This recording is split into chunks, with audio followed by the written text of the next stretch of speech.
Hello everyone, मैं रश्मि झा। आज शुरुआत करेंगे हम अकाउंट्स में हम जानेंगे अकाउंटिंग प्रिंसिपल के बारे में। इसका मतलब ये होता है कि जैसे अकाउंट्स बनाने के अकाउंट के जनरल एंट्री होती है या फिर उसके जो हम अकाउंट स्टेटमेंट बनाते हैं तो उसको किस रूल से बनाएं, यानी उसका क्या होता है, इसमें गाइडलाइन दी गई है। इसी गाइडलाइन के थ्रू क्या बनाते हैं, अकाउंटिंग स्टैंडर्ड बनाए जाते हैं जो कि आपको अकाउंटिंग प्रिंसिपल बोले जाते हैं। ठीक है, अकाउंटिंग प्रिंसिपल क्या है, कुछ रूल दिए गए हैं, कुछ गाइडलाइन दी गई है, उसी के अकॉर्डिंग क्या होता है, अकाउंटेंट अपने रूल फॉलो करते हैं और अकाउंट्स बनाते हैं, मेंटेन करते हैं। ठीक है, जिसको हम बोलते हैं जनरली एक्सेप्टेड अकाउंटिंग प्रिंसिपल। ठीक है, जैसे फॉर एग्जांपल एक बेसिक एग्जांपल मैं आपको बताती हूँ। जैसे स्कूल में क्या होता है, एक यूनिफॉर्म होती है, हर एक स्कूल की एक एक यूनिफॉर्म होती है, क्या हो गया एक प्रकार के। और उसके बाद प्रिंसिपल लोग क्या करते हैं, एक गाइडलाइन बनाते हैं, एक स्कूल के फॉर्म बनाते हैं कि आपको इतने बजे स्कूल आना है, इतने बजे जाना है, ऐसे रहना है।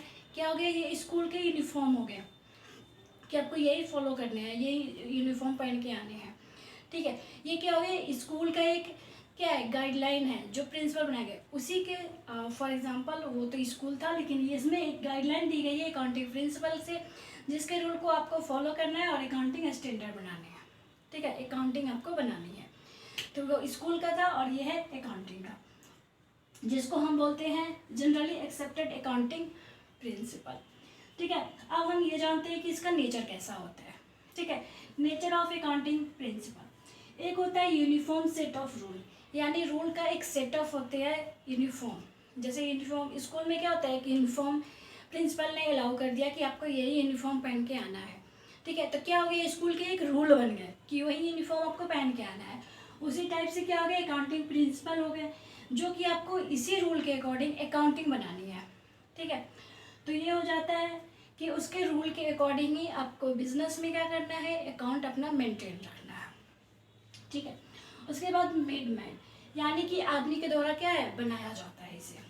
फिर है जनरली एक्सेप्टेड, यानी जो उसमें गाइडलाइन दी गई है अकाउंटिंग प्रिंसिपल में, जो गाइडलाइन दी गई है, जो रूल दिया गया उसी को क्या करना है, जनरली एक्सेप्ट करना है और फॉलो करना है। ठीक है, उसके बाद फ्लेक्सिबल, ये होता है फ्लेक्सिबल भी होता है। जैसे कि मान लीजिए कि जनरल पॉलिसी गवर्नमेंट पॉलिसी आती है, तो उस पॉलिसी में क्या होता है, चेंज होते रहते हैं। गवर्नमेंट के कुछ पॉलिसी चेंज आ गए, जिसकी वजह से क्या हो गया, अकाउंटिंग प्रिंसिपल में भी क्या हो गया, चेंज आ गया, फ्लेक्सिबल हो गया।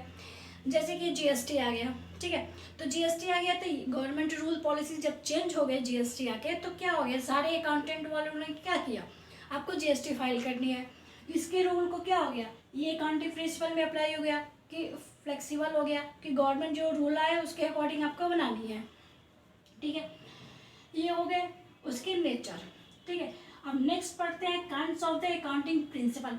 प्रिंसिपल कितने तरह से होते हैं, अकाउंटिंग प्रिंसिपल दो तरह होते हैं। एक होता है अकाउंटिंग कंसेप्ट, ठीक है, सेकेंड होता है अकाउंटिंग कन्वेंशन। ठीक है, अकाउंटिंग कन्वेंशन हम नेक्स्ट क्लास में पढ़ेंगे, आज हम जानते हैं अकाउंटिंग कंसेप्ट के बारे में। ठीक है, तो अकाउंटिंग कंसेप्ट में क्या हो जाता है कि उस एग्जाम्पल लिया जाता है कि इसके अकॉर्डिंग आपको क्या करना है, अकाउंट बनाने हैं, बिजनेस में अकाउंटिंग करनी है।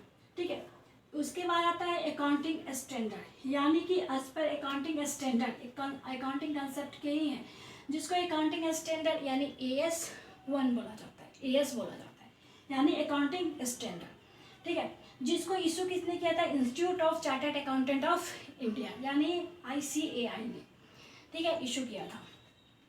यानी अकाउंटिंग स्टैंडर्ड में जो रूल दिए गए हैं उसी के रूल के अकॉर्डिंग आपको business, profit and loss account, balance sheet, ये सब आपको फॉलो करने होते हैं कंपनी में। ठीक है, तो आज हम जानते हैं फंडामेंटल अकाउंटिंग कंसेप्ट कितने होते हैं। ठीक है, तो फंडामेंटल अकाउंटिंग कंसेप्ट जो है वो 3 तरह से होते हैं। अदर अकाउंटिंग कंसेप्ट और भी है जो नेक्स्ट क्लास में करेंगे। आज हम जानते हैं फंडामेंटल अकाउंटिंग कंसेप्ट क्या है और ये क्या, मतलब इसके बारे में पूरा डिटेल जानते हैं। ठीक है, तो फंडामेंटल अकाउंटिंग कंसेप्ट 3 है जो कि होते हैं गोइंग कंसर्न कंसेप्ट। इसमें ये एज्यूम किया जाता है कि आपके जो बिजनेस है वो लॉन्ग टाइम तक चलेगा, यानी कंटिन्यू वो चलता रहेगा, गोइंग रहेगा, वो चलता ही रहेगा। जैसे ऐसा तो नहीं है कि बिजनेस इस साल शुरुआत किया अगले साल हमने बंद कर दिया।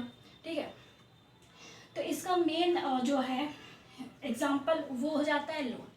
जैसे बैंक वालों ने क्या हुआ, अगर कंपनी वालों ने, बिजनेसमैन वालों ने जब लोन लिया बैंक से, ठीक है, तो बैंक वालों ये समझते हैं कि इनकी जो बिजनेस है वो लंबे समय तक चलेगा, कई सालों तक चलेगा, ठीक है, तभी वो लोन क्या करते हैं, अप्रूव करते हैं। यानी कि गोइंग कंसर्न कंसेप्ट में आता है, यानी कि बिजनेस कंटिन्यू चलेगा। जैसे 10 साल 15 साल के लिए क्या लोन दिए, तो ये समझ के दिए ना कि इनका बिजनेस 10-20 साल तक इससे अभी आगे चलता रहेगा, तभी वो लोन अप्रूव करते हैं, ठीक है। सेकेंड आते हैं कंसिस्टेंसी कंसेप्ट में। इसमें ये बताया जाता है, ये एज्यूम किया जाता है, ये इसमें रूल दिया गया है कि जैसे आपका बिजनेस है और जो 1 साल आप जो रूल फॉलो कर रहे हो अपने बिजनेस के लिए, वही आपको मेथड या फिर रूल जो प्रिंसिपल आप फॉलो करें वही हर साल करना, अगले साल भी आपको वही करना है। जैसे फॉर एग्जांपल आप अपने एसेट्स का डिप्रिसिएशन निकाल रहे हो, ठीक है, अपनी कंपनी के लिए, तो एसेट्स का जो डिप्रिसिएशन आप निकालोगे, जो फर्स्ट साल जो आपने मेथड यूज़ किया, जैसे स्ट्रेट लाइन मेथड आपने मान लो यूज़ किया, तो अगले साल भी आपको स्ट्रेट लाइन मेथड ही फॉलो करना है, ये नहीं कि फीफो मेथड आप शुरू कर दो, ठीक है। तो इस कंसेप्ट में ये बताया गया है कि जो मेथड से या जो प्रिंसिपल आप अपने अकाउंट के रूल के अकॉर्डिंग आप कर रहे हो, अगले साल भी वही करना है, आपको चेंज नहीं करना, ठीक है। थर्ड चलते हैं एक्रूवल कंसेप्ट। एक्रूवल कंसेप्ट में ये होता है जो आपने सेल किया या जो परचेज किया, ठीक है, कैश वाला सेल जो सेल किया जो परचेज किया, तो उसी टाइम आपको सेल परचेज आ गया, आपके कैश आ गए, तो इसमें तो कोई बात है नहीं। जब आप उधार माल बेचते हो, ठीक है, या उधार माल आप खरीदते हो, ठीक, तो क्या आपने तो अभी एंट्री कर दिया, आपने अभी क्या हुआ, अभी आपने बिजनेस कर दिया, सेल कर दिया, परचेज किया, लेकिन क्या हुआ, कैश अभी आया नहीं, उधार आया। तो इस एक्रूवल कंसेप्ट में ये बताता है कि जो भी आप जिस साल भी आप या जिस टाइम भी आप क्या करोगे, क्रेडिट सेल करो या परचेज करो या एक्सपेंस करो, उसको क्या करना है, उसी समय आपके बुक्स ऑफ अकाउंट में एंट्री कर देनी है, ठीक है। अब ये नहीं कि हम एंट्री नहीं किए, अगले बार जब कैश आएगा तब एंट्री करेंगे, अगर हम ही भूल गए तो फिर क्या हो जाएगी, दिक्कत हो जाएगी, ठीक है, मिसमैच हो जाएगा। तो इस कंसेप्ट में ये बताता है कि जब भी आप एंट्री करो, मतलब जब भी आप ट्रांजैक्शन करो, चाहे वो एक्रूवल बेस पे यानी कि उधार माल बेचो या उधार माल खरीदो, जब आपका ये ट्रांजैक्शन हो उसी टाइम आप क्या करो, एंट्री कर दो, ठीक है, चाहे वो अभी पैसे आए हो या नहीं आए हो, उसी समय आप बुक्स ऑफ अकाउंट में एंट्री करना है, इस कंसेप्ट को फॉलो करना होता है, ठीक है।